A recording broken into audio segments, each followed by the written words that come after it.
The other question that I get a lot about tenuto is, how do I tell when that little line is a tenuto line versus a ledger line?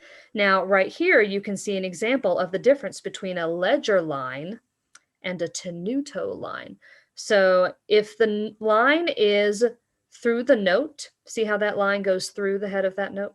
Or if the line is between the head of the note and the staff, see how that little line is between the head of the note and the staff? That's a ledger line, and that's basically like a line that we're adding to the staff.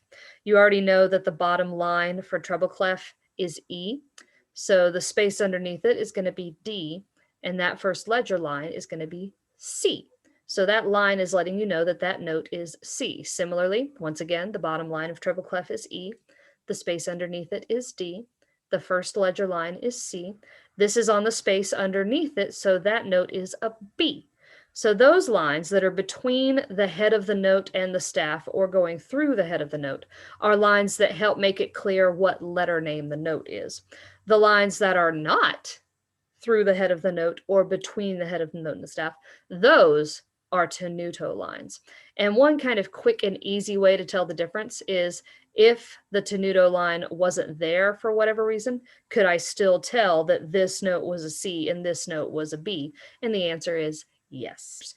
The only thing that's not on this chart that we've talked about in class that I haven't had a chance to talk to the online students about is a tie. A tie is like a legato. It looks like a little swoopy curve like that.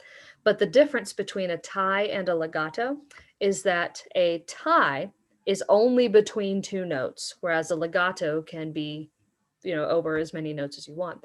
And a tie is going to connect two notes that are the same pitch. So you see here that this symbol has to be a legato because those are four different pitches.